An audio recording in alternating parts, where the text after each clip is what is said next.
de uma expressão em inglês, que significa literalmente vírus transmitidos por artrópodes. Vocês lembram lá da época da biologia, né? Quem são os artrópodes? A própria palavra já diz, né? O que significa a palavra artrópodes?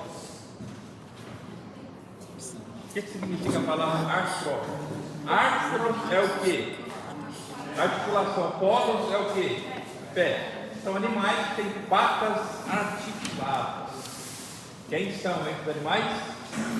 Nesse caso aqui, os insetos, os mosquitos, né? Doenças cujo agente causador é transmitido pela picada de mosquito. E vocês sabem que os insetos são os seres vivos mais abundantes aí na face da Terra. É uma quantidade grande e eles se reproduzem com uma velocidade espantosa, geram descendentes em quantidades grandes, variáveis, porém sempre em grandes quantidades, apesar de viverem pouco, né?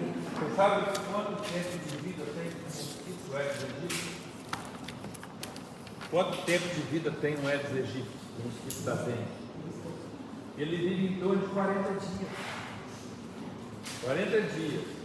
Mas nesse tempo, a fêmea consegue realizar uns 5, 6 ou até 7 ovoposições.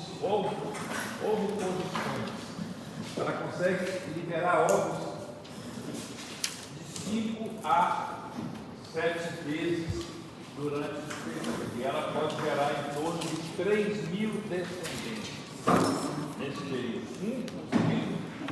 Imagine um ser vivo em 40 dias que é capaz de gerar em torno de 3.000 descendentes. É absurdo, né? E desses 3.000 descendentes, metade pode ser fêmea, né? Metade. Bem que o percentual é variável, né? Mas a metade pode ser fêmea. E vocês sabem que são as fêmeas que transmitem os vírus. As fêmeas são hematófagas. Os machos se alimentam de vegetal. As fêmeas são hematófagas. Outra palavra que por si só já se define, né? Hematos é sangue. Fagas significa comer. Então, hematófagos são insetos que se alimentam de sangue. Então, é outra posição a palavra apareceu. Então, olha só. Esse mosquito que a gente está falando dele especificamente, daqui a pouco vamos falar um pouco mais, porque ele é o ator principal dessa nossa aula de hoje, o Aedes aegypti. Foi bem introduzido no Brasil na década de 70 e hoje ele já está em todos os estados do Brasil. Ele entrou para Salvador em 76, num navio que veio da África, e a partir de Salvador, em 76, ele se expandiu por todo o Brasil. A primeira epidemia de dengue foi em 82 em Boa Vista. Quer dizer, 6 anos depois que ele foi reintroduzido em Salvador, já causou uma epidemia em Boa Vista, em Roraima. Então essa é a história desses mosquitos. Se adaptou totalmente ao ambiente urbano.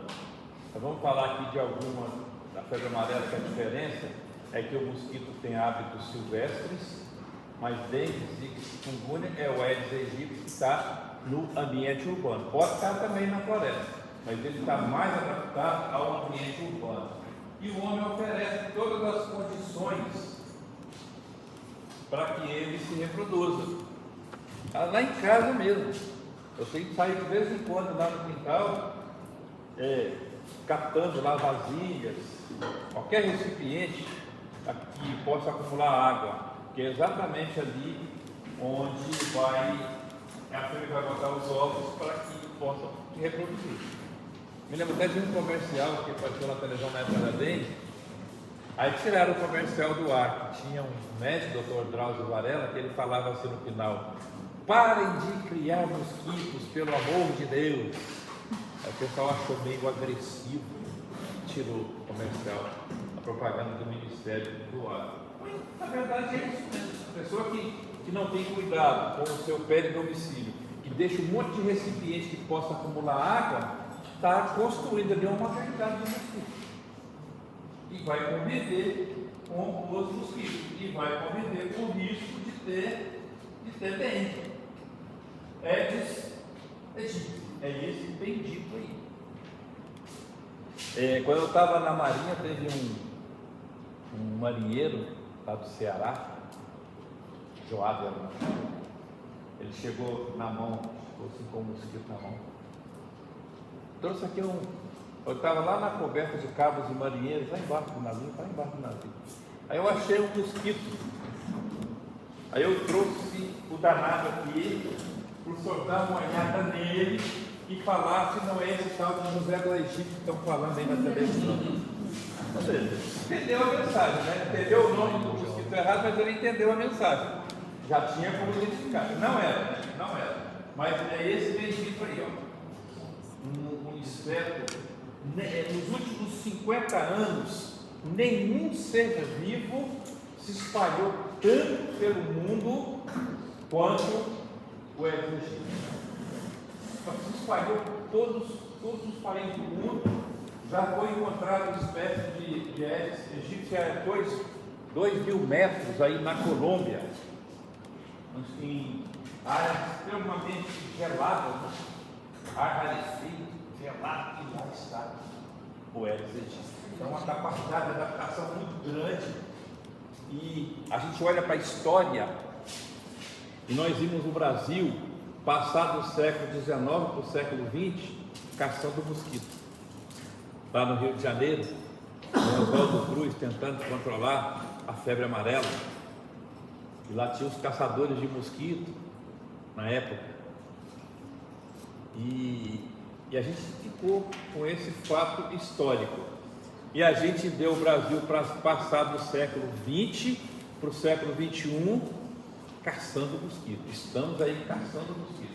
Todos os anos a FCS lança a Operação Impacto, que é de fazer o que se chama de LIRA, que é índice de levantamento rápido de infestação por Aedes aegypti. Eles vão nos bairros e eles fazem por amostragem e vão nas casas, exatamente, lá nas casas onde tem recipiente com água, e eles vão avaliar se nesses recipientes com água tem larva de Aedes aegypti. E aí, essa informação é gerada para a Secretaria de Saúde e a gente consegue saber em qual zona da cidade tem maior índice de infestação de larvas de Aedes aegypti. E aí fica-se com mais cuidado lá para aquela zona, porque é ali que tem risco de ter uma epidemia de dengue. Temos hoje uma situação um pouco mais promissora, porque já temos vacina para dengue. A vacina para dengue vai estar inclusive no calendário oficial para criança, né? 2 doses. Para criança até 12 anos.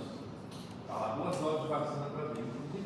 A Fundação de Medicina Tropical foi um dos centros, né, onde foi desenvolvida a vacina para dengue. Então, o inimigo é esse daí, ó. Todo mundo conhece, todo mundo já conhece a história dele, né?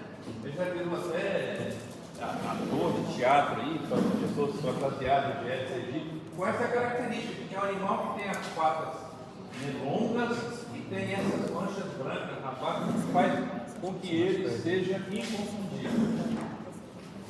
E aí, as situações que a gente tem que cuidar lá na nossa casa, né? Então, eu fui muitas vezes em escolas mostrando isso para as crianças, tentando direcionar as crianças para que elas tivessem esse cuidado de eliminar esses recipientes de casa. Se eu tenho 10 casas numa rua, 9 casas cuidam disso.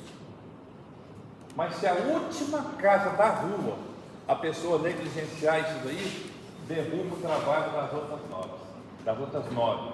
E aí vai ter maternidade de mosquito ali e todo mundo vai ficar exposto. Eu me lembro de uma ação que nós vivemos no São Jorge, no bairro de São Jorge, Na inspeção por cima do muro tinha uma senhora lá que o quintal dela era uma lixeira. Tinha tudo quanto é tipo de recipiente que vocês podem imaginar. Aí a abordagem dela foi que precisávamos remover aquele lixo do quintal dela. Ninguém toca no meu lixo. Foi o que ela disse. Ninguém vai tocar no meu lixo. Assim, uma coisa desastrosa. Mas tem, né? Tem doença, né? Não tem uns programas de televisão aí que vocês veem aquela história dos acumuladores compulsivos, né? Aí no outro dia de manhã, lá no portão dela, os fiscais da FPS, gente da Fundação de Recuperação Sindical, Polícia Militar, bombeiros, militares do Exército, até gente do Exército tinha lá na equipe. Minha senhora, por favor, abra o portão que nós vamos remover o seu. É coisa de polícia sanitária mesmo. Olha só, ignorância, né? É terrível.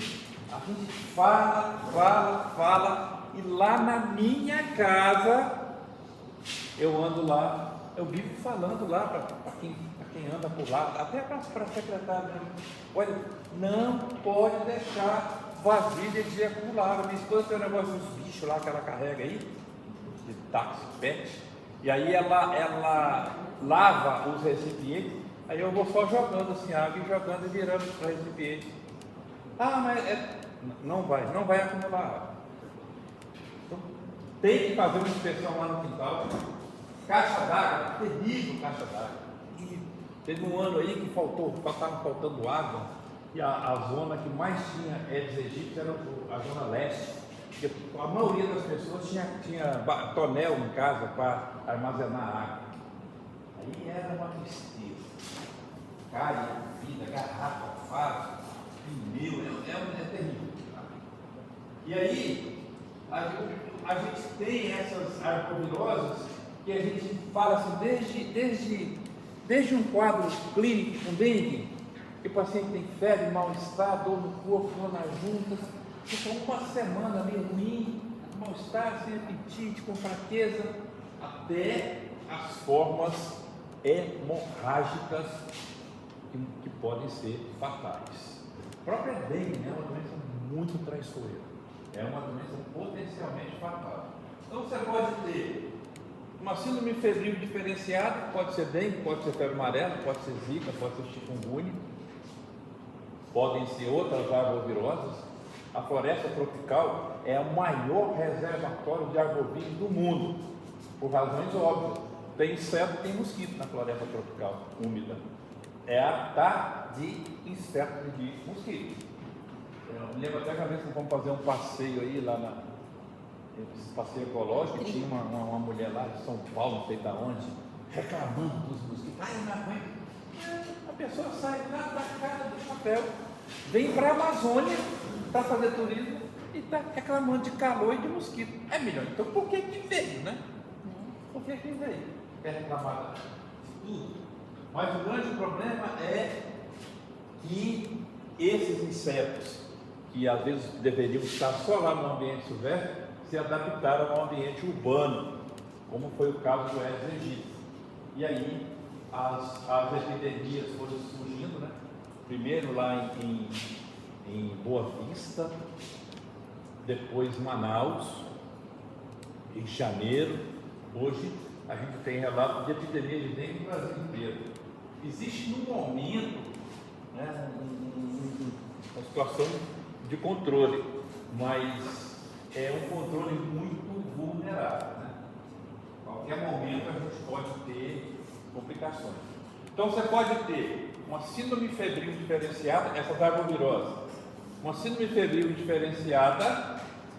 Você pode ter uma síndrome febril exantemática aguda. Você pode ter uma síndrome febril ictérica. Pode ter uma síndrome febril ictero-hemorrágica. Pode ter uma síndrome febril hemorrágica. Mas o nosso grande terror é quando a gente fala do que a gente chamou dentro do processo de implantação da vigilância sindrômica, SFIRA, S-F-H-A, síndrome febril icterohemorrágica aguda, S-F-I-H-A,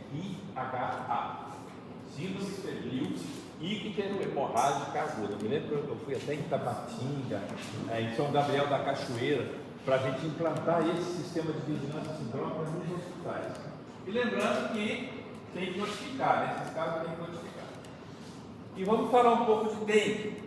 Quem já teve dengue? Foi uma experiência boa, né? Eu tive dengue uma vez. Eu fiquei 10 dias em casa sem sair do portão, com 7 dias com febre alta, umas dores pelo corpo. A gente perde a fome, a gente perde a sede. É um negócio complicado. Vocês já viram nas aulas aí de pediatria que uma pessoa desidratada fica com sede? Vocês já viram isso? Na dengue a pessoa perde a sede. E o que é que mata na dengue? Qual o mecanismo de morte na dengue? É plaqueta baixa? É mancha na pele? O que é? O que mata na dengue? O que mata na dengue é o choque hipovolêmico, que o paciente desidrata rapidamente. Mas quando eu vejo um paciente desidratado, ele pode estar com vômito, que mais desidrata? Diarreia, ele pode estar sudorento, suando da cabeça aos pés, mas eu estou vendo que ele está desidratando. Agora, um paciente com dengue, eu não vejo a desidratação, porque ele desidrata para dentro do próprio corpo, para as cavidades, e aí eu não vejo. Aí eu tenho que ficar monitorando duas coisas para ver que o paciente está evoluindo para choque. O que vocês acham que pode ser? Hipotenso. E pressão arterial, que a gente fala pressão, mas na verdade é tensão, né? Tanto é que a doença chama hipertensão arterial, não é hiperpressão arterial.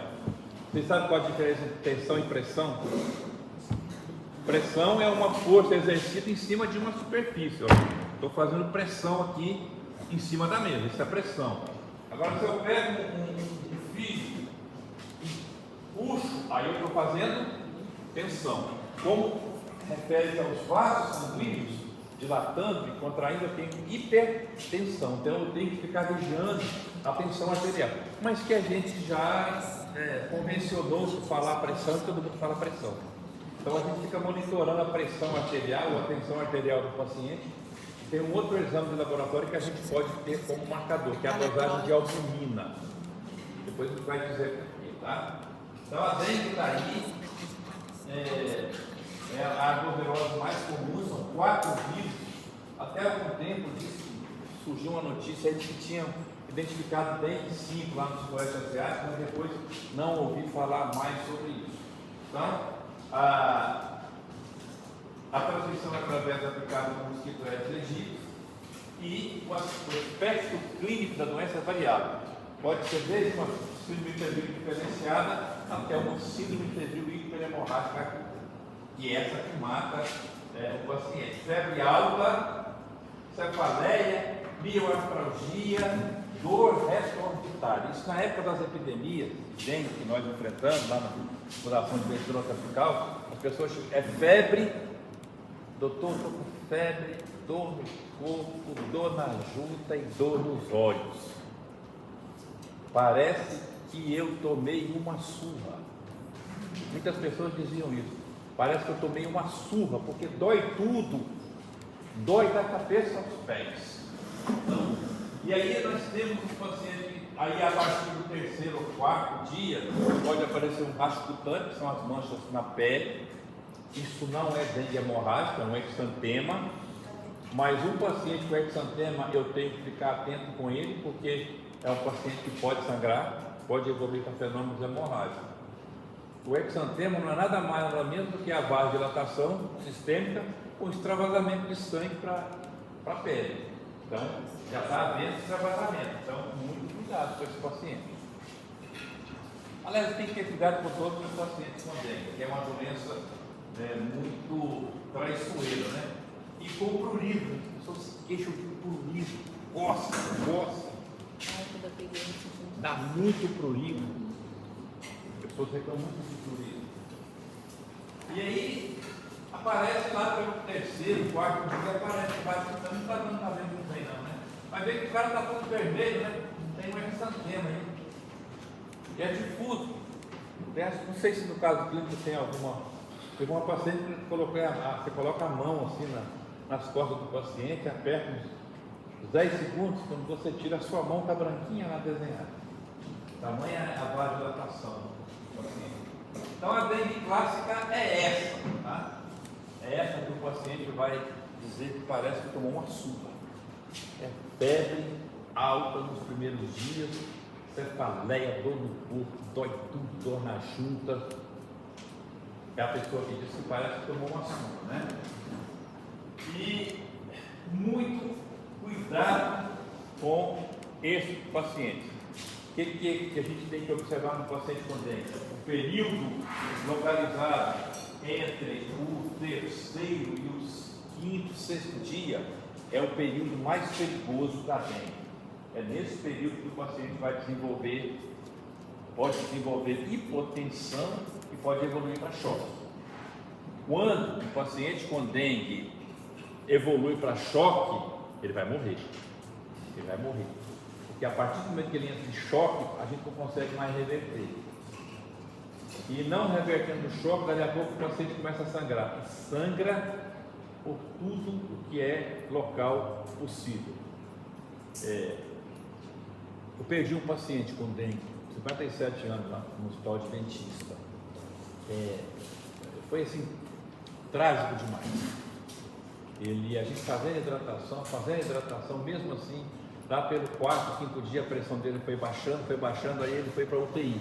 Aí ele saiu da minha supervisão, passou para a supervisão da UTI. E lá continua a hidratação, monitorado, mas a pressão dele simplesmente não subia, não voltava para níveis normais. Aí lá pelo sétimo dia começou a sangrar. E quando ele sangrou, aí não parou mais de sangrar até o momento do óbito. Então, muito cuidado, porque o paciente começa a perder líquido para dentro das cavidades.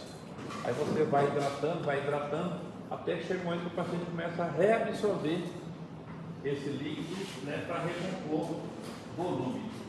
Eu lembro de uma paciente nossa, médica, pegou dengue, ficou internada na Beneficência, e a médica me ligava, mas a pressão dela está caindo, hidrata, pode hidratar, hidrata. Aí foi hidratando. Daí a pouco ela me ligou, Magela, ela está fazendo um edema agudo de pulmão. Eu falei, enxugue, passa diurético digitado. Aí ela melhorava, aí a pressão caía, hidratava, fazia edema agudo de pulmão. Aconteceu isso com uma figura pública da cidade, que ficou na UTI do Francisca Mendes e ficava chocando e fazendo edema agudo de pulmão. Chocava, fazia líquido, dava edema agudo de pulmão, fazia edema agudo de pulmão, tratava edema agudo de pulmão, a pressão caía. Foi uma luta durante 5 dias lutando com aquela mulher para que ela sobrevivesse. Sobreviveu, mas com cuidado, né, de UTI. Muito cuidado, né, com os fenômenos hemorrágicos, né, as manchas na pele, rasgos cutâneos, petetes, sangramento, né, de gengiva, sangramento de conjuntiva. E você tem um paciente com dengue, aí você suspeita que o paciente está com dengue, aí você tem que fazer a prova do laço, lá pelo terceiro, quarto dia. Até quando assim que o paciente faz o rastro cutâneo, você faz a prova do laço. Na época eu me lembro muito, o paciente mandava, vai lá no Tropical fazer esse exame aqui, prova do laço. Só que a prova do laço você faz com o seu aparelho de pressão, o esfigmomanômetro, é o nome do aparelho de pressão. Esfigmomanômetro. você mede a pressão do paciente. Vamos dizer lá, está 12 por 8. O que você faz? Soma 12 mais 8 dá 20. Aí você pega o ponto médio que é 10. Aí você insufla o manguito até ali em 10 ou 100 milímetros de mercúrio ou 10 centímetros de mercúrio. E aí deixa de 3 a 5 minutos. Tem gente que não suporta os 5 minutos, tá? Aí quando você tira o aparelho, está cheio de peteca. Então esse paciente tem a prova do laço positivo, significa dizer que esse paciente é um paciente que pode potencialmente evoluir com sangramento, com hemorragia. Muito cuidado. Eu mandava o paciente para mim uma vez, é um pedido do governador para fazer atender esse paciente. O que ele tem? Está com suspeita de malária. Aí o paciente entrou na minha sala, todo cabisbaixo, né, com fraqueza, duas pessoas apoiando. Não era nem para estar na minha sala, era para estar no pronto-socorro, né? Mas aí tem gente, tem que pedir para alguém atender, né? O fato foi que o cara sudorei. Aí eu falei assim, esse cara vai desmaiar aqui na minha sala, né? Peguei, chamei a enfermeira do hospital dia, falei assim, Ziana, vai lá, pega o aparelho, mede a pressão desse rapaz para mim. Eu estou chamando o pessoal da malária para fazer, não tinha nem coletado a história dele ainda. Eu estou pedindo o pessoal da malária para vir coletar a pesquisa de plasmódio dele, que está com suspeita de malária. Veio de lá com suspeita de malária. Aí ela foi, mediu a pressão dele, daí a pouco ela falou comigo assim, olha, a pressão dele está 11,6. 11,6 está baixando, né? 11,6. Aí quando ela tirou o esfígmo do braço dele, o que vocês acham que aconteceu? Estava cheio de peteca. Eu falei, isso não é malária, é dengue. Aí mandei lá para o hospital dia, qual é o tratamento para dengue? É algum remédio caro? Tratamento para dengue, é algum remédio caro? Não. É algum remédio de amplo espectro? É algum remédio que foi recentemente descoberto pela indústria farmacêutica? Não. O tratamento para dengue é água. Dengue se trata com água, é líquido, é reposição de líquido. Foi um médico, Dr. Érico Martínez, um médico cubano, que dá, não sei nem se ele ainda é vivo, ele dava consultoria no mundo inteiro. Trabalhou na epidemia de dengue que teve em Cuba no início dos anos 80, e ele trabalhou muito e ele se tornou uma referência mundial em dengue. Aí ele veio, o Ministério da Saúde trouxe, colocou num hotel lá em São Luís, aí veio gente do Brasil inteiro para 3 dias lá com ele. E ele falava isso, tratamento, dengue, se trata com água, se trata com água, hidratação. Ele fala hidratação. Então é isso, tá? É uma doença grave, letal, mas que o diagnóstico é clínico ali, não tem que fazer exame de dengue. O pessoal vai mandar, não tem exame de dengue, malária tem exame, você fura o dedo do paciente, leva no microscópio, fora, olha no microscópio, olha no plasmódio. Dengue não, é vírus, não é protozoário, é vírus. Então, exame para identificar vírus é demorado, caro, dispendioso, e o paciente está na sua frente, não vai esperar resultado de exame para tratar o paciente. Então, a prova do laço, né, dá informações assim fantásticas para que o paciente não evolua para isso. Então, a prova do laço está dizendo que o paciente não tem isso, mas se você descuidar, ele vai ter isso daí. Tudo quanto é tipo de sangramento. É o que a gente não quer. Então, a abordagem diagnóstica, a história clínica e epidemiológica. Lembra do paciente que eu atendi? Eu não tinha a história clínica dele, eu ia coletar, ele chegou. Eu ainda ia coletar a história clínica dele. Está vendo que se eu tivesse tido tempo, eu teria identificado que a história clínica dele não era compatível com malária, era compatível com outra doença que poderia ser dengue. Não tinha exantema macropapular, mas que a prova do laço adiantou o processo, né? Não tem, mas vai ter.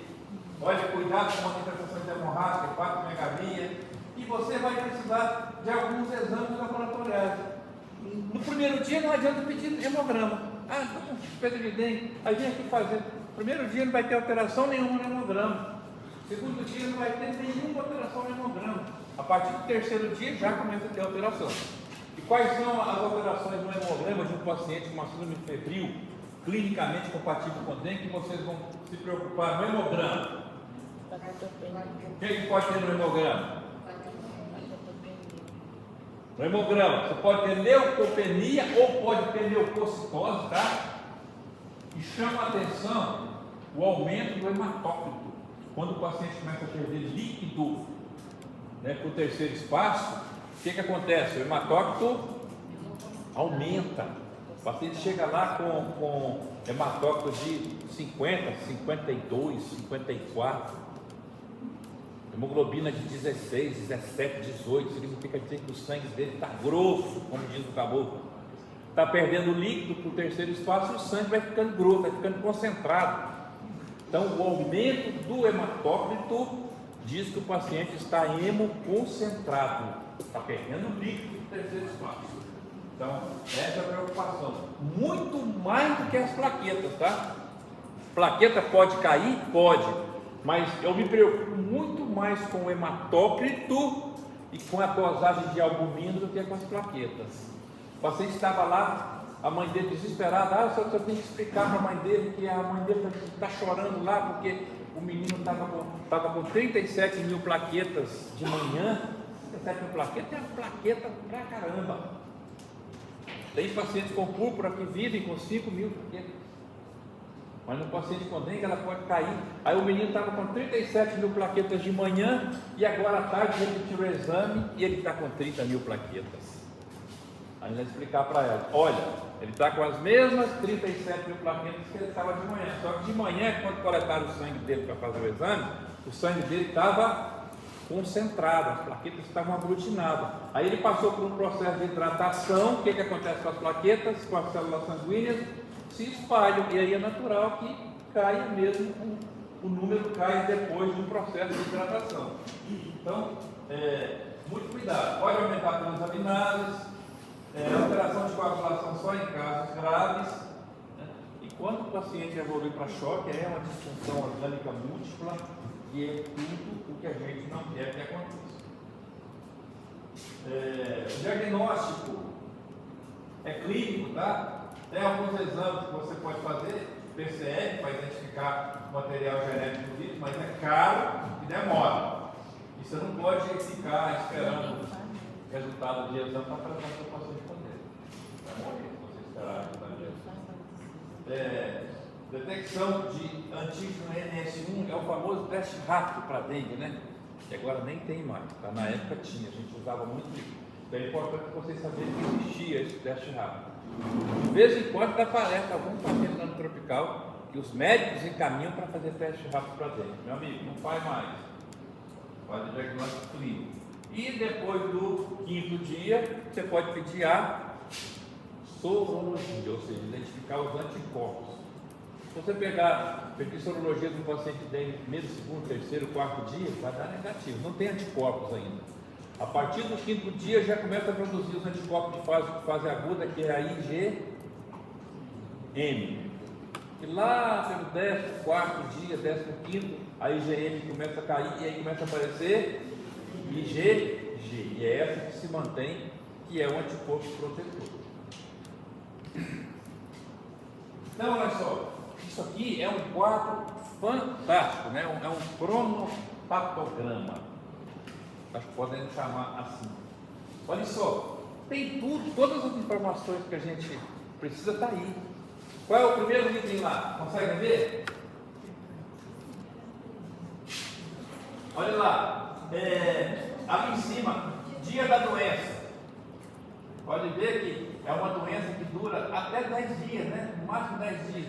Olha o que acontece com a temperatura no primeiro, segundo, terceiro dia. A febre é alta nos primeiros 3 dias, depois ela cai. E muito cuidado quando o paciente com dengue tem uma queda súbita de temperatura no terceiro dia. Se a febre está muito alta e ela cai subitamente. Tem duas maneiras da febre cair, né? Duas maneiras. Como é que eu chamo? O término da febre. Ele pode ser rápido e ele pode ser gradual. Como é que eu chamo isso? Crise e lise. Quando a febre cai em crise no terceiro dia, esse pode ser um problema. Você pensa que o paciente está melhorando? Pelo contrário, ele está entrando no período crítico da doença, e olha ali, olha, entre o terceiro e o sexto dia de doença, ele vai sofrer as consequências do processo de desidratação. Uma conta aqui, né? Ele está sofrendo a desidratação nos primeiros 3 dias, que pode ter hipotensão entre o terceiro e o sexto dia. Quando você hidrata direitinho, o que acontece? Ele reabsorve, você pode ter uma sobrecarga de volume, como aquela médica dele, aí você elimina, dá um diurético, o paciente melhora. Está lá internado o paciente sendo monitorado. Tá, então isso que acontece com a evolução clínica, né? Nos primeiros 3 dias, desidratação, hipotensão entre o terceiro e o sexto dia, muito cuidado. E aí, com relação à mudança laboratorial, olha o que acontece com o hematócrito. O hematócrito está normal até o terceiro dia. Ali, lá pelo 4º dia, o que acontece com o hematócrito? O que acontece com o hematócrito lá pelo 4º dia? Vai lá para cima. O paciente está desidratando, o hematócrito vai lá para cima. E olha o que acontece com as plaquetas. As plaquetas que são normais, elas podem cair entre o terceiro e o sexto dia. Depois elas vão se recuperando. Isso que acontece com o hematócrito, isso acontece com as plaquetas. Olha o que acontece com a viremia. Nos primeiros 5, 6 dias, você tem vírus circulando. Se você coletar o sangue para fazer o PCR, é nesse momento. O momento da viremia, a viremia está alta no início da doença. Só lembrando que a gente não pede para todo mundo, tá? E olha o que acontece aqui quando a gente fala em infecção primária do dengue. Nunca teve dengue no paciente. É aquilo que eu falei para vocês. Quando chega a partir do 6º, 7º dia, o que é que começa a subir? A IgM. Só que quando chegar lá, pelo 20º dia, o que acontece com a IgM? Vai caindo. E a IgG começa a aparecer pouco depois da IgM. Acontece que a IgM cai, mas a IgG permanece. Tá bom? Tá bem entendido? O quadrinho explica tudo, né? Ele é autoexplicativo. E olha só, a evolução da dengue. Você tem um quadro febril, a fase de perigo entre o terceiro e o sexto dia, e depois do sexto dia, se a pessoa não teve hipotensão, não entrou em choque, não sangrou, não morreu, ela entra na fase de recuperação, em que a IgM sobe, depois desce, e aí o paciente já começa a ter à sua disposição a imunoglobulina protetora, de memória, que é anticorpo protetor, que é a IgG. Tá bom esse quadrinho aí, tá? Tem todas as informações aí para vocês. O tratamento é isso que eu falei para vocês. É hidratar. E aquela história de evitar as aspirinas, né, os salicilatos, que são antiagregantes plaquetários. A aspirina é antiagregante plaquetário. Então o paciente deve evitar. Muito cuidado quando o paciente faz uso de hipotensores, tá? Nós tivemos um paciente que veio de Manacapuru com hipotensão. E ele ficou internado. O que aconteceu com esse paciente? Ele passou por os quadros de hipotensão, a gente hidratou, ele melhorou todos os marcadores dele da dengue, mas ele continuava hipotenso. Hipotenso, a pressão lá embaixo. Aí a gente foi conversar com ele falou assim, não, porque eu tomo captopril todo dia. Ai, meu Deus, E ele não parou de tomar um captopril durante a dengue, por isso que a pressão dele caiu. Durante a fase dengue, o paciente que faz uso de hipotensores tem que tomar cuidado com isso, tá?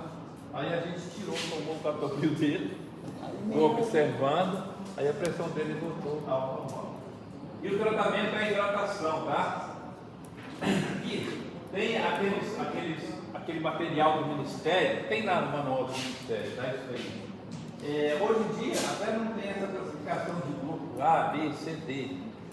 Os utilizam uma coisa mais prática hoje. Ou você tem o dengue não grave, ou você tem o dengue grave. O dengue não grave é aquele que a gente já faz o diagnóstico no início e trata adequadamente.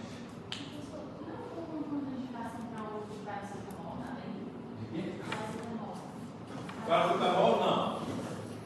Tanto é que a gente diz para as pessoas, se está com febre ou com dor, o que a gente prescreve é dipirona ou paracetamol.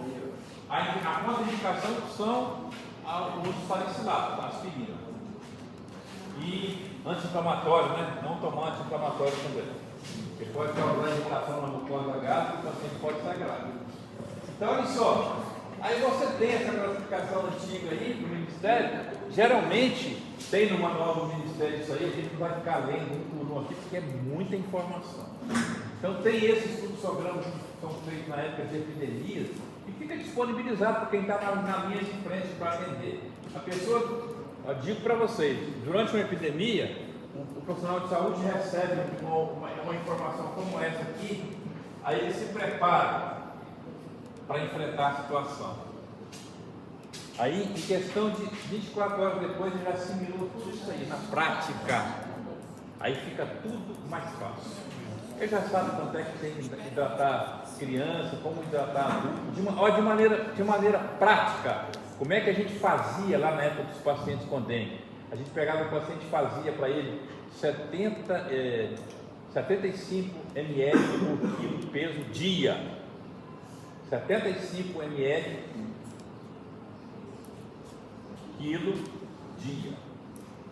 Aí dividir em 3. Então daria o quê? 25 ml, né? 3 fases de 25 ml. Só que a primeira fase a gente fazia em 4 horas. A segunda fase a gente fazia em 8 horas. E a terceira fase fazia em 12 horas. E sempre monitorando o paciente. Então você faz 25 ml por quilo nas primeiras 4 horas, depois você faz os mesmos 25 ml por quilo, mas em 8 horas, você dobra o tempo, e depois você faz mais 25 ml por quilo nas próximas 12 horas, você completa 75 ml. Eu cheguei a fazer uma vez 6.500 ml de líquido com uma paciente em 24 horas, é uma jornalista que foi internada no Hospital Adventista. Vocês já pensaram o que é você dar 6 litros de soro para um paciente em 24 horas? E ela não chocou, né? Engraçado que depois ela foi reabsorvendo de maneira natural, não tive problema com ela não fez edema de pulmão. E a sobrecarga de líquidos pode fazer o paciente evoluir para edema de pulmão.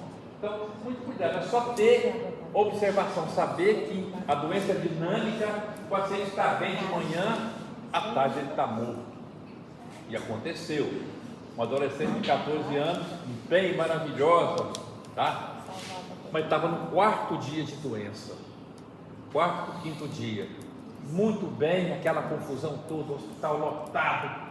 Foi para casa, feliz da vida, menina. Quando foi em casa à noite, ela chocou. A família correu de volta para o hospital, mas não deu tempo de reverter o choque. A menina morreu. Me lembro até de uma situação de que a vigilância foi lá na casa dela e encontrou uma carcaça de máquina de lavar na área de serviço, mas era uma população imensa de mosquitos.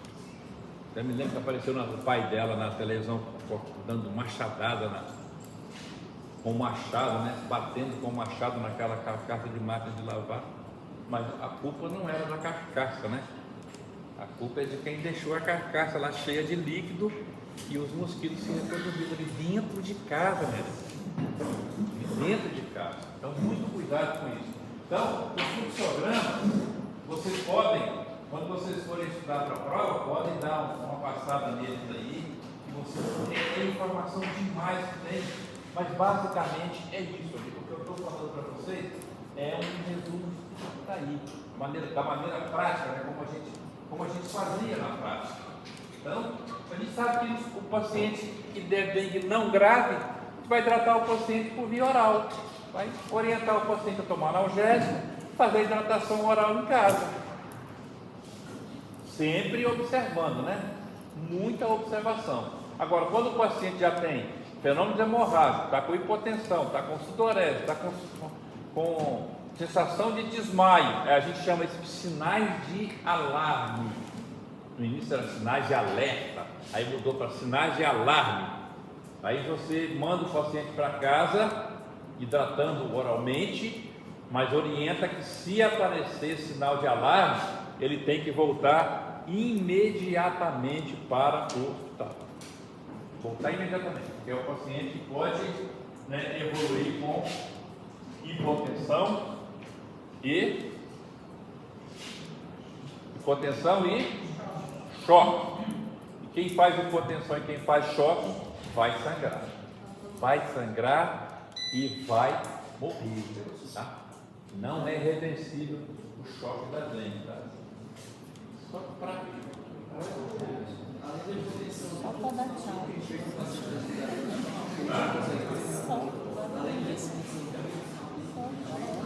A pergunta do colega é: tem mais alguma coisa que eu posso observar no paciente para saber se ele está desidratando além da hipotensão?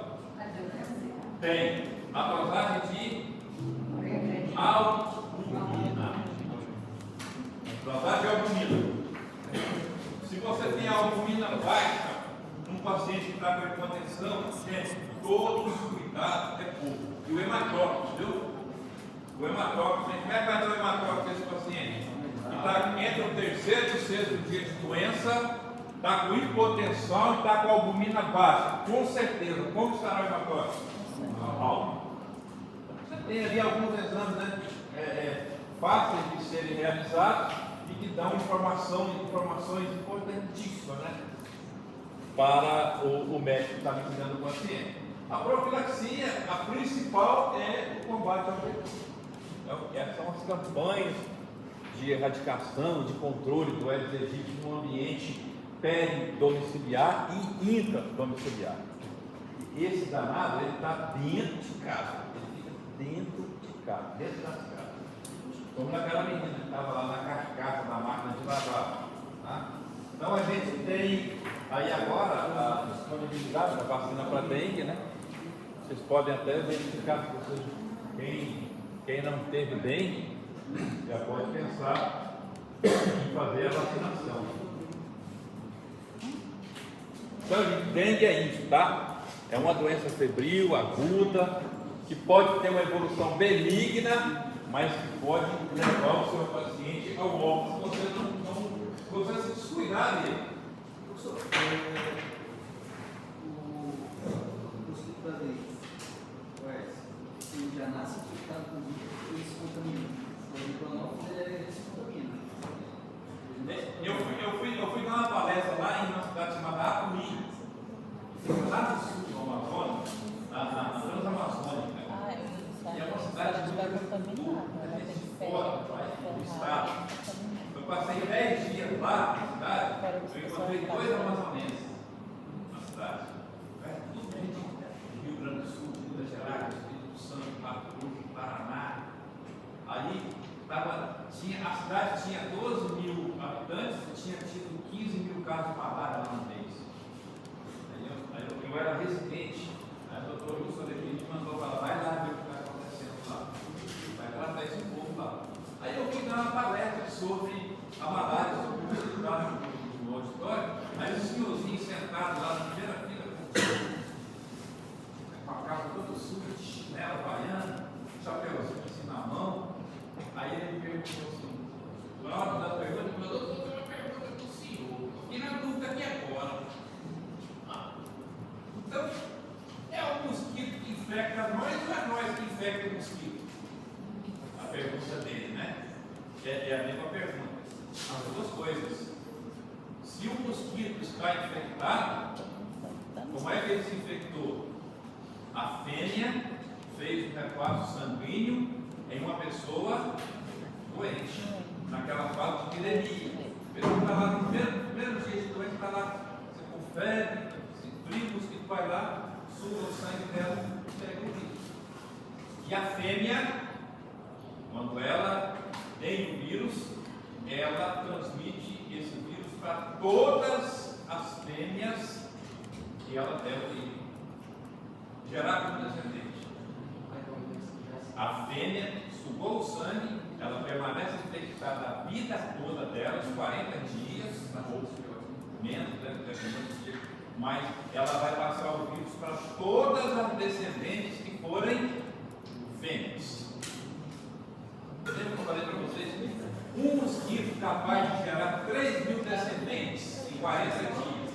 3.000 descendentes, 1.500 pode ser fêmea. 1.500 fêmeas com o vírus da dengue. E quando essas fêmeas se reproduzirem, elas já estão infectadas. Elas vão transmitir o vírus para todas as suas fêmeas que elas geraram. Então, vocês perceberam como é que é o inimigo difícil de vencer? Não é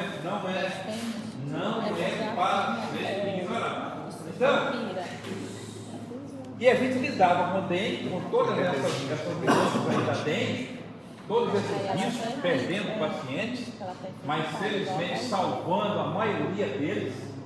A gente tratou muito paciente lá. Eu me lembro uma época que nós, aquela área do hospital dia, a gente encheu de poltronas, tinha umas 60 poltronas, era a poltrona de hidratação. Os pacientes ficavam sentados naquela poltrona o dia inteiro hidratando na veia. A pessoa só passa para o macho, não passa não? O macho não. O macho não transmite. Não, quando a fêmea está infectada. Os machos nascem sem dengue. Então tem patogênese. E mesmo se os machos nascessem com dengue, eles não iam transmitir.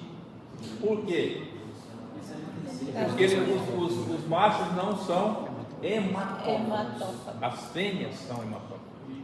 Pois é, mas quando ele nasce da fêmea infectada, ele não... Se ele estiver infectado, ele não vai transmitir. Ele vai morrer depois de 40 dias e o vírus sucumbe junto com ele.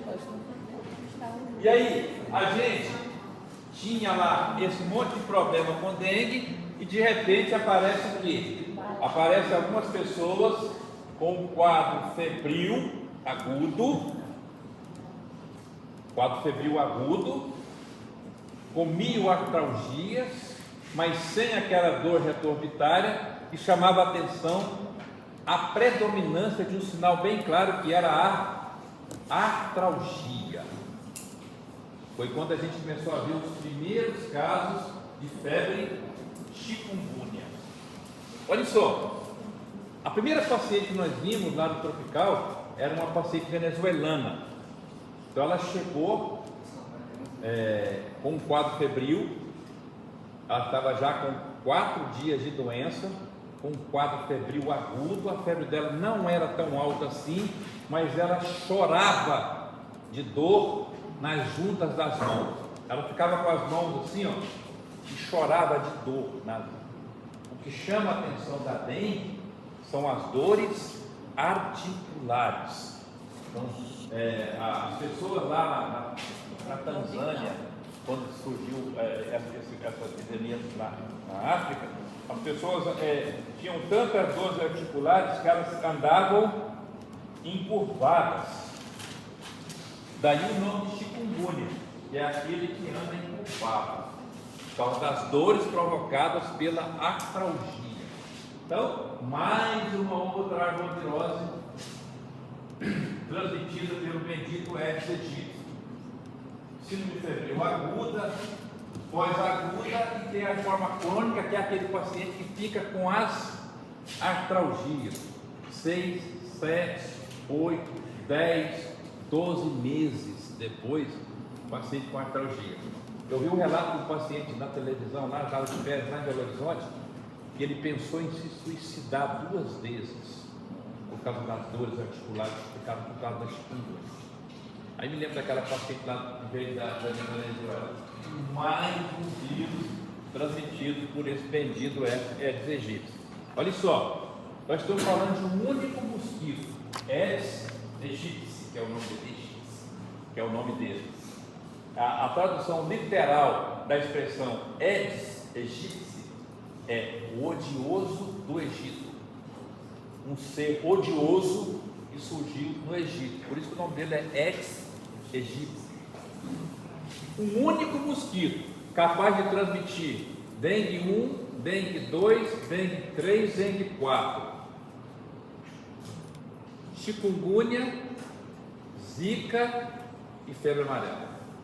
Um único mosquito capaz de transmitir 7 vírus diferentes. E aí de repente a gente começou a ter casos de doença febril pulsando com essas manifestações clínicas, que era a atalgia poliarticular.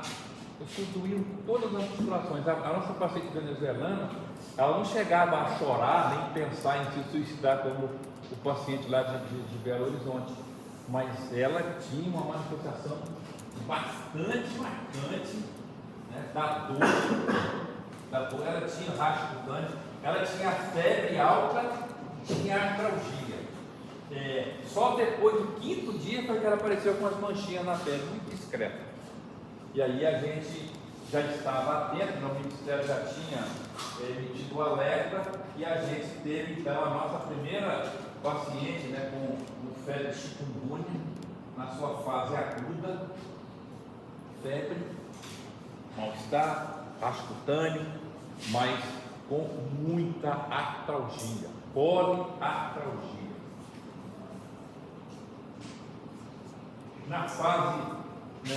Olha o que acontece: o paciente melhora da febre, mas o que acontece é que tem pacientes que têm esses surtos de artralgia. Ele melhora no primeiro momento, mas depois a artralgia volta e se torna crônica, né? Permanece ao longo do tempo. Tem paciente, eu vi um paciente que a artralgia dele era tanta que ele foi tratado pelo reumatologista. Encaminhamos o paciente para o reumatologista. E o reumatologista fez lá uma salada de medicamentos para ele, por causa daquela artralgia, fez uma associação de analgésicos e anti-inflamatórios para tentar conter a artralgia, né, que o paciente apresentava, a artralgia crônica. Vira um reumatismo mesmo, é como se fosse um reumatismo. Esse paciente lá de Belo Horizonte já estava 1 ano com as artralgias. Então, olha só, lembrar sempre que a história clínica é fundamental. Se você não fizer uma história clínica, você não vai suspeitar nem de artralgia, nem de doença nenhuma, né? A história clínica é fundamental em tudo. A história clínica da chikungunya é parecida com a dengue no início. O que chama atenção é a presença da artralgia. Não vai ter muita alteração laboratorial no primeiro 2, 3 dias. O racho cutâneo pode ser mais tardio. E os exames laboratoriais. Quais os exames que a gente pode pedir para o paciente? O hemograma, a mesma coisa da dengue. Pode ter leucopenia, pode ter linfopenia, pode ter plaquetopenia. Nesse caso aqui, o VHS e o PCR vão estar lá em cima, vão estar nas alturas, porque o processo inflamatório é mais intenso, né? Em consequência das artralgias. E eu nunca vi a CPK, eu nunca vi, mas pode ocorrer aumento de creatina fosfoquinasa, né, de CPK. Lá no final tem um quadrinho lá que vai resolver tudo que a gente está falando para vocês, tá? Então, olha só, o diagnóstico vai ser clínico mesmo. Nos primeiros 3, 4 dias você pode colocar o sangue para fazer PCR e você tem que esperar lá o 5º ou 6º dia para pedir sorologia. E a sorologia, o que a gente vai ter? No primeiro momento, IgM anti-chikungunya, e no segundo momento, IgG anti-chikungunya. Mas isso aí é exame que você pede, né, a posterior. Lembrando que, mais uma vez, está indicado o salicilato dos anti-inflamatório. Numa situação como essa, o médico fica doidinho para fazer um corticoide para melhorar a artralgia do paciente, mas corticoide e infecção viral aguda não combinam, tá? Você dá corticoide para o paciente num processo de viremia, você pode causar uma imunodepressão nesse paciente, uma imunodeficiência nesse paciente, mesmo que transitória por causa do uso do corticoide, e aí o vírus, a viremia vai expandir. Então a gente evita, para o paciente com chikungunya, evita também o salicilato, evita anti-inflamatórios não esteroides, também no início do quadro, e contraindica o uso de corticoide. Aí mais uma vez tem os fluxogramas, né, que orienta os profissionais lá na época do sufoco. Isso aí é uma tentativa, então são dois objetivos isso aí. É de orientar o profissional de saúde que está na linha de frente e fortalecer o laboratório, para que o diagnóstico seja mais rápido, para que o tratamento também seja mais rápido, da maneira mais eficaz e mais específica possível. Pode ver que é muita informação, né? São as possíveis evoluções, a maneira como que você vai avaliar o resultado dos exames, mas tudo isso aí eu vou resumir num quadrinho lá no final para vocês. Tem que simplificar, né? Aqui que eu digo para vocês, vocês vão atender numa determinada região, está cheio de chikungunya nessa região. Aí você vai e passa o olhar ali um pouco antes de ir para o seu plantão, e você já vai com todas essas informações em mente, e você vai massificando isso ao longo do trabalho. Não tentem decorar tudo isso aí. Isso aí é uma coisa que vocês vão aprendendo, né? A profilaxia também passa pelo controle larvário, né, do pele, do intradomicílio, cuidado com as maternidades de mosquito que a gente deixa em casa. E aí, como se não bastasse dengue e de repente chikungunya, eis que em 2014 começa a aparecer no Brasil também o Zika vírus. No início, todo mundo achou esse nome bem pejorativo, né? Porque aqui no idioma do português, o que é Zika? O que é Zika? Azar. É um azar. Falaram Zika vírus, né? O paciente deu azar para pegar o vírus? Não. É que lá em 1947 os pesquisadores estavam estudando o vírus da febre amarela em Uganda. Pegaram o macaco reto, colocaram o macaco numa gaiola na floresta de Zika Forest, lá em Uganda. E o macaco se infectou lá na floresta. Quando eles trouxeram o macaco para o laboratório, viram que no organismo do macaco tinha um vírus, que não era o vírus da febre amarela. Ele era diferente da febre amarela. Então, era o novo vírus, e aí deram a ele o nome de Zika vírus, porque ele foi identificado lá na tal do Zika Forest, na floresta de Zika, lá em Uganda. Mas o fato é que em 2014 começou a aparecer aqui no Brasil uma doença febril aguda, também semelhante a dengue, semelhante a chikungunya, mas o que chamou a atenção nessa epidemia de Zika com relação à evolução da doença? A maior parte dos casos evoluía de maneira autolimitada. O paciente adoecia, fazia uso sintomáticos e melhorava. Mas aí começou a acontecer uma coisa que chamou a atenção das autoridades do Brasil e do mundo inteiro, até porque de onde a doença saiu da África, passando pelas ilhas do Caribe até chegar no Brasil, o que acompanhou a disseminação desse vírus aqui para o Ocidente? Após a infecção viral, o que apareceu logo em seguida nessas comunidades? Um monte de criança que nascia com microcefalia. E aí, essa realidade se repetiu no Brasil.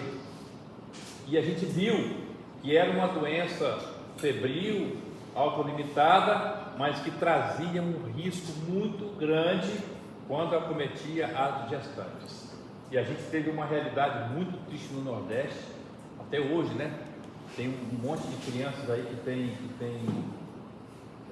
tem microcefalia em consequência da infecção pelo Zika vírus. Existem outros vírus que podem causar microcefalia? Quem me dá exemplo aí de um outro vírus que pode causar microcefalia? As mulheres. Rubéola pode causar microcefalia. Citomegalovírus pode causar microcefalia. Uma outra doença que não é vírus, é um protozoário, um fungo, até hoje não está definido o que ele é, o toxoplasma. A toxoplasmose pode causar microcefalia. Mas o que aconteceu aqui no Brasil em 2014, mais especificamente no Nordeste, foi um número de crianças muito grande que nasceu com microcefalia após as mães terem apresentado durante a gestação um quadro febril agudo. E olha só, 50% dos casos, né, mais de 50% dos casos são assintomáticos. A febre pode ser de 30, pode ser baixa, pode ser alta, ali 38,5. Tem paciente que nem febre tem. O exantema é precoce. É aquela pessoa que está com aquela febre baixa e já está com exantema no primeiro dia. O rastro cutâneo, as manchas vermelhas na pele já aparecem de maneira precoce. Chama a atenção o prurido, né? É um exantema precoce e pruriginoso, é o PP, né? Prurido precoce.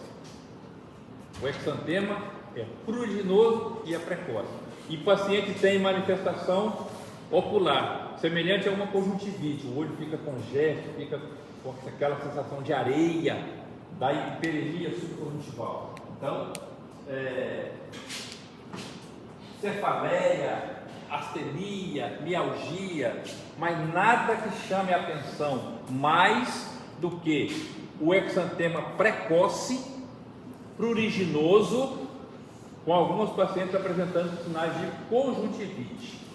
Isso aí quando acomete uma mulher grávida, né? Tem esse risco. E além da microcefalia, como qualquer outra doença infecciosa, muitos pacientes apresentaram síndrome de Guillain-Barré, que é uma polirradiculopatia periférica. O indivíduo vai ter uma paralisia ascendente por distúrbios na raiz dos nervos motores e vai perdendo os movimentos. O diagnóstico é feito clínico e um exame de função lombar para fazer o diagnóstico. Os casos de microcefalia, né? O vírus tem tropismo pelo tecido nervoso do feto. Então, saber que existe a doença, tem no Brasil, pode se manifestar de maneira febril, com exantema, com artralgia, com astenia, mas o exantema é precoce e pruriginoso e o paciente reclama que tem comprometimento ocular. Ele reclama desse desconforto ocular até que você olha e vê que o paciente tem conjuntivite.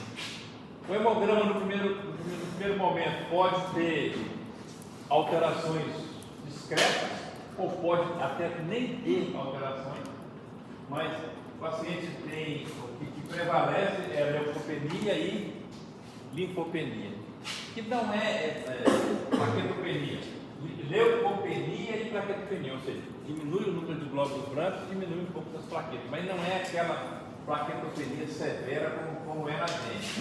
Então, o diagnóstico, no primeiro momento, fazer o PCR, nos primeiros 3, 4 dias, até no 5º dia. Após o 5º dia, sorologia. Isso é questão de prova de residência, tá, minha gente? Qual é o período para você fazer RT-PCR e qual o período para fazer sorologia? Sempre, RT-PCR é no início do quadro e sorologia sempre a partir do 6º dia de doença, 5º, 6º dia de doença.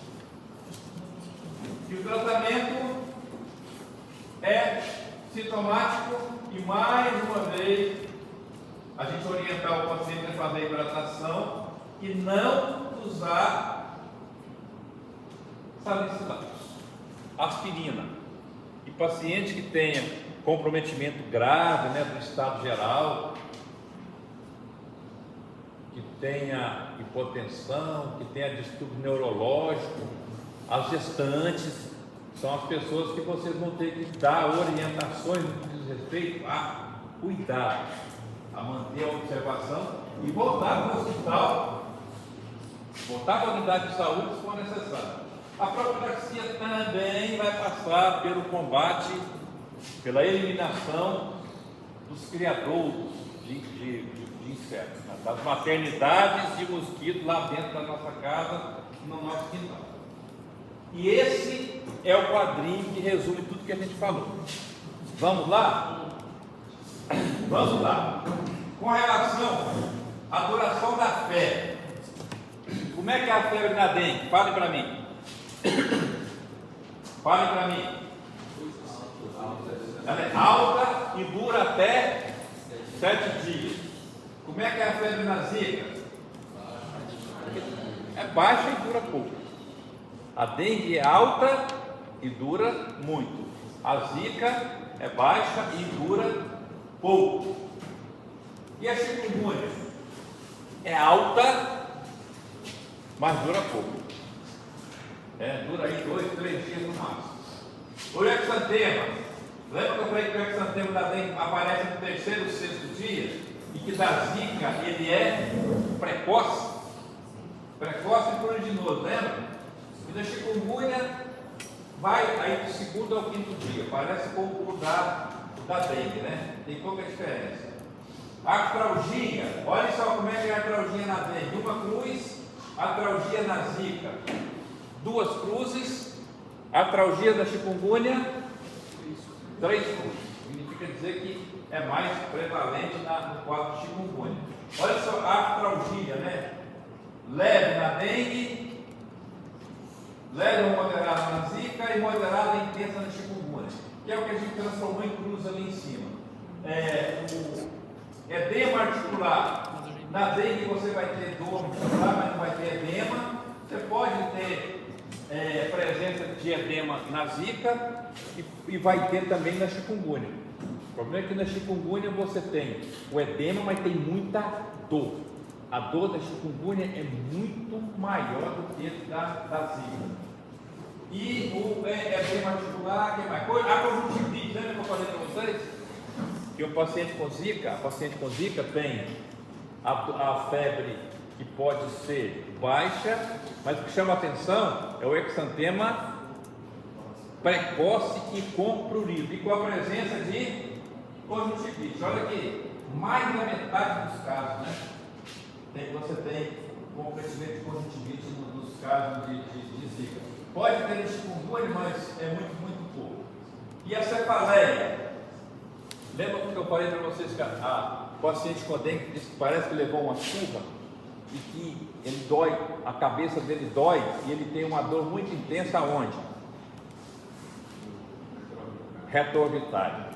Então, essa dor retroorbitária faz o paciente com dengue dizer que a dor de cabeça dele, a cefaleia dele é mais intensa, é mais holocraniana.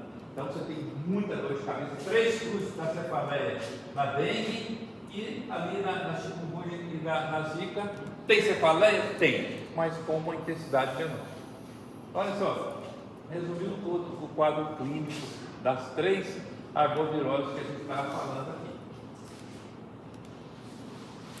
Então, mais uma vez, a gente está falando da arbovirose, das arboviroses causadas por todos esses vírus, e que todos eles podem ser transmitidos pelo mesmo mosquito, que é o Aedes aegypti.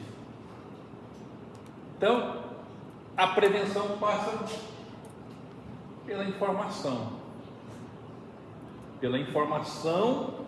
e pela assimilação da informação. Então você tem que ter informação, tem que assimilar a informação e tem que colocar em prática. Não vai dar nada.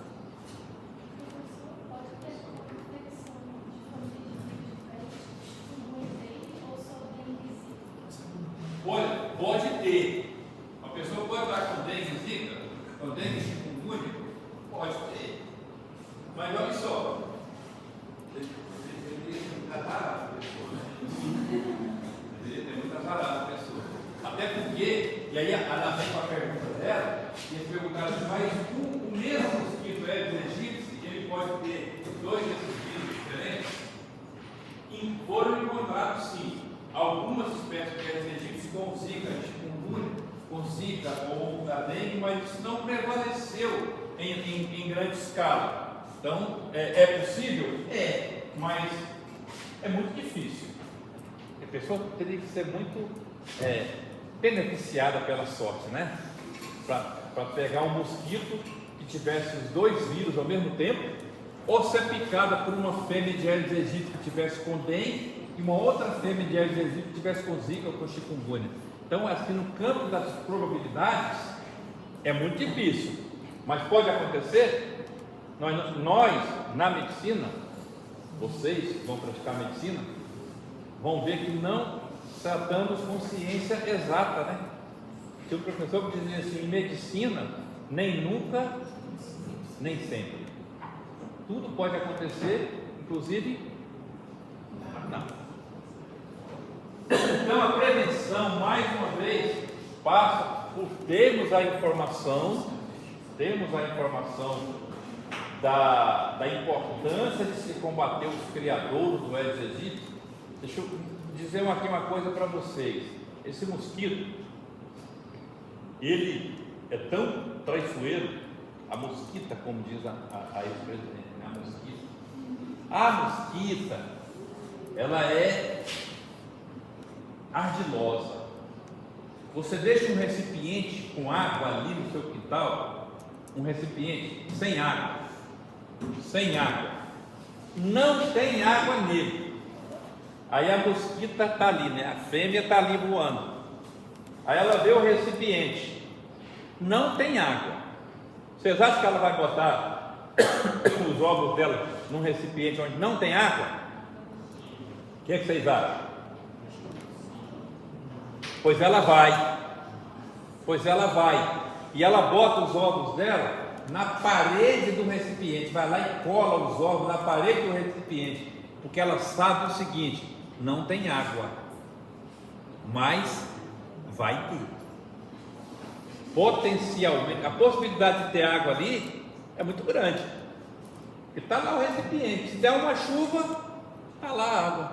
E quando a gente está numa região muito chuvosa, o nosso inverno aqui, por exemplo, vocês vejam que lá no Sudeste, a dengue é uma doença do verão, é onde tem a maior ocorrência de chuvas, né? As chuvas de verão. Mas aqui na região amazônica, a maior prevalência é no período de inverno. Aqui chove no inverno, lá chove no verão, aqui chove no inverno. Então, se você tem lá uma tampinha de garrafa, tampinha de caneta, o saudoso professor Tadei, que era o maior entomologista, né, que já teve aqui no Amazonas, faleceu agora na época da pandemia. Eu fui numa entrevista uma vez na CBN, e ele também foi convidado para a mesma entrevista, e era sobre dengue. Então a gente se encontrou lá na antessala da entrevista, e conversamos mais ou menos uma meia hora. O que esse homem me ensinou sobre os mosquitos foi assim, fantástico. Tive uma aula com ele lá antes da entrevista, e ele me falou que ele fez um trabalho ali na construção do condomínio que tem em frente ao Efigênio Salles. Como é que chama aquele que é o condomínio? É o Mundi. Ele disse que recipientes de água de construção, ele encontrou larvas de Aedes aegypti na água da construção, em recipiente da construção. Tinha cimento, tinha areia, mas ele falou: o que acontece? Está lá o cimento e a areia lá no recipiente, aí a chuva vem, aí faz aquela sopa, né? Só que depois o que é mais pesado decanta, e o que é líquido fica aqui em cima, né? Forma um sedimento aqui embaixo. Pois aí ela botava os ovos lá. Ele encontrou larvas de Aedes aegypti em águas da construção lá do monte. Não deveria ter, mas tinha. Ela botava os ovos e a água decantava o material sólido, e a água ia lá, chegava no ovinho, e E olha só, ela bota um ovinho ali no recipiente, ele pode ficar 13 meses esperando a água. O ovinho do mosquito, do Aedes aegypti, pode ficar 13 meses viável esperando a água chegar. Coloca ele lá e ele fica lá mais de um ano, né, esperando a água chegar. Quando a água chega nele, em uma semana a larva eclode, com mais 2 dias sai um mosquito voando. Então, olha a capacidade, né, reprodutiva e a resistência desses insetos. E não é só de água limpa, né? O mosquito da malária, ele é altamente exigente, ele precisa de água limpa, morna e com fluxo, mas não pode ser com alto fluxo, também não pode ser parada. Então o mosquito da malária é altamente exigente, mas a floresta tropical oferece todas as condições para ele. Já o mosquito da dengue, para ele está parada, está suja, está beleza, é tudo que ele precisa. Então nós estamos lutando com um inseto que tem uma capacidade de reproduzir muito grande e de se manter na natureza e de resistência. Você consegue imaginar um ovinho de um mosquito que pode ficar 13 meses sem água, esperando a água chegar e ele ser viável e produzir um mosquitinho ali em 7, 9 dias, sair um mosquitinho voando? Então é muita resistência e a gente está lidando com esse inseto, a gente está lidando com o Aedes aegypti e com todas essas doenças. A gente tinha uma aula que tinha uns casos clínicos, mas eu não encontrei essa aula. Alguma pergunta, pessoal? Alguma pergunta? Então olha só, aprofundem-se nos estudos das arboviroses, dê uma olhada lá no livro de referência de vocês, qual é? Fale para mim.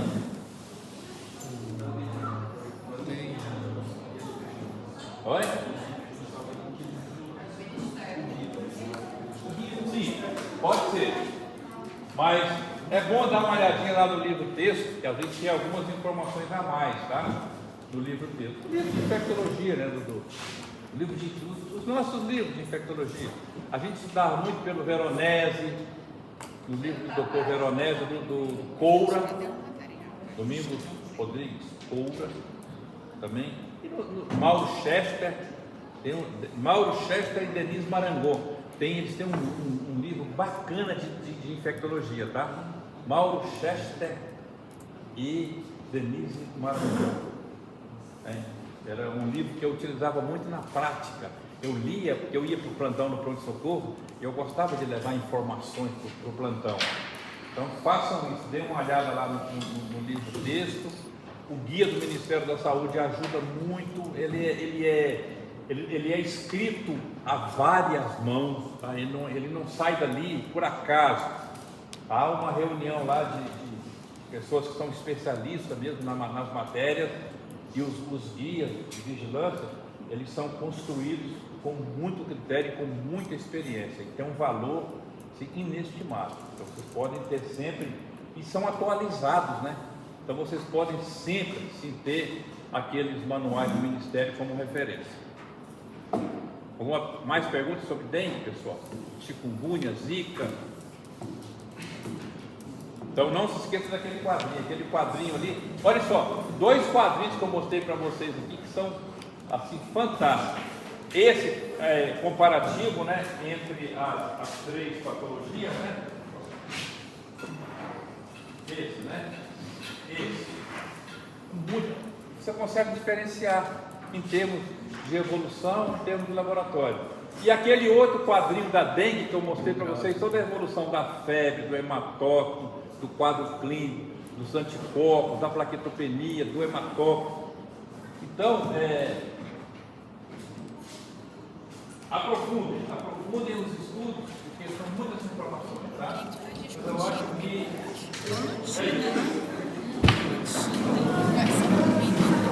quarta-feira temos a